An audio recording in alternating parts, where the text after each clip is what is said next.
Hey everyone, my name's Cam. I am a record producer. A record producer is someone who takes artists' ideas and songs and turns them into what you hear on the radio. I work with pop stars like George Ezra or Tom Walker or Dua Lipa. They play me some songs and we talk about what they want to do, and I find the musicians and I find the sound that they want to achieve. Finn's dad is a very good friend of mine for a long time. Finn loves the song Shotgun. I know he's doing it for his homework, and he wanted to ask lots of questions about what the song was about and how it was made. So I'm here to answer those questions. I'll be riding shotgun underneath the hot sun, feeling like a someone. When George plays me a song, it's usually on a voice memo on his phone, which would be him sitting in his bedroom or his living room with his guitar, playing a version of the song that he's just come up with.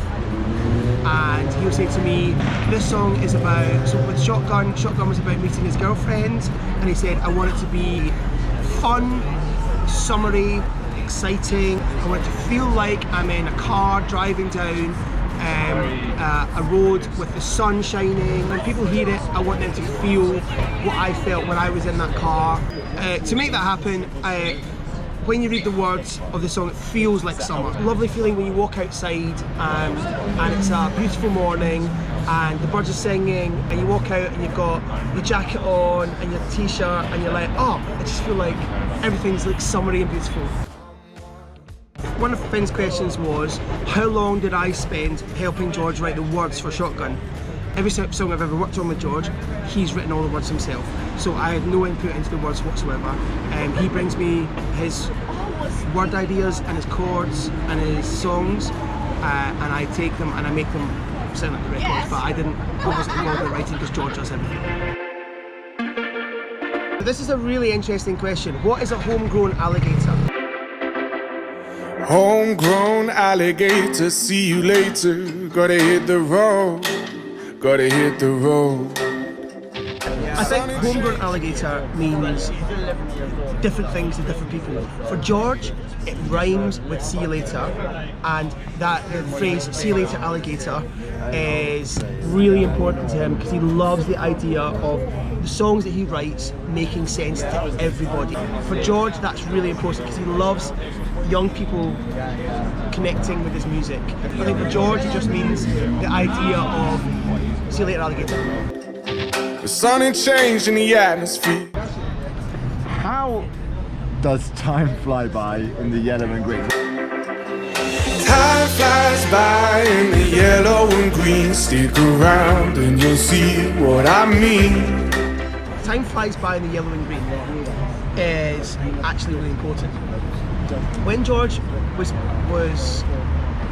doing concerts from his first record, so Budapest, Blame It On Me, those songs, and he went to South Africa for the first time because Budapest was a big hit in Africa. It was a #1 hit in South Africa. The South African flag is red, black, yellow and green, and he equates being in South Africa is when he met his girlfriend, and he's talking about how time, when he was with her, time flew by because he loved being with her, and it felt like every minute he was with her felt like a second, and every hour he was with her felt like a minute, and every day felt like an hour. And it's like really, he loves the idea of, he just met this girl and time didn't exist anymore. And yellow and green means the flag of South Africa. When George was talking about going south of the equator, yeah, what country was he talking about? South of the equator, navigator. Gotta hit the road, gotta hit the road. So, going back to the last question, he was talking about South Africa. As I said before in the yellow and green thing, he's talking about being in South Africa on his first tour, meeting his now girlfriend and falling in love, and that's what he's talking about. He's talking about South Africa. The hardest part to record, which was the chorus. The bass line, so the bass is the sound that you hear when George sings I'll be riding a shotgun. When he sings the word shotgun, you hear this low instrument going go. That was really hard to record. We did lots of different versions of the song. Every version that I did, we tried to make the chorus go bigger. So like more instruments, more drums, more guitars, more keyboards, more vocals, voices, and just a bigger sound. A dance remix was done by a guy called Fred, and we heard the dance remix, and he'd done a version of the song where the chorus went down to just the voice, George's voice, and this bass part. But the bass part that he had was a computer bass line. It wasn't a person playing an instrument, it was what we call programmed, which is like a computer making the sound. So we loved the idea of it, but we didn't want the computer version of it. So we had to find a bass player who's the musician that could play that computer bass line on a real instrument. So I had my friend Jimmy came in and did it, and we spent 5 or 6 hours making it right, because it was so difficult to play, and that was the hardest part of recording the song.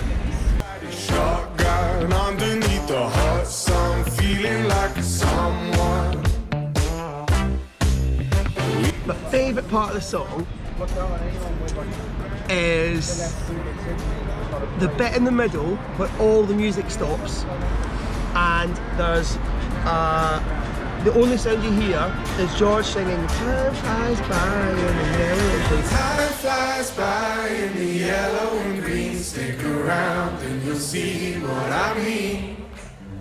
There's a mountain top, and you hear a group of people in the background singing it at the same time. It's me and George went in and recorded us singing along badly to the song with the door of the studio open with the microphones on, and we sung the chorus together 3 or 4 times, so you can kind of hear the music in the background coming through the speakers, but you can only really hear us singing, and the microphones that we're singing into are picking up the music from the other room, and you can hear us doing it with a little bit of music in the background, and that's my favourite bit because it feels like it's really real and natural. So, Cam, you're a keen bird watcher. I'm a bird right? nerd. Yes, You're I a am. bird nerd, I'm a and bird you're a nerd. twitcher, right? Yeah, I am a twitcher. What's your favourite bird? Well, there's only really one answer to this question. Best bird in Britain is a kingfisher. Hands down, the best bird in Britain. Everyone knows it. Maybe a close second is a male hen harrier, which is beautiful, but a kingfisher, 100%. Thank you very much, You're Cam, welcome. for your Thank time. you. Thank you, friend. Good luck. Thank you very much.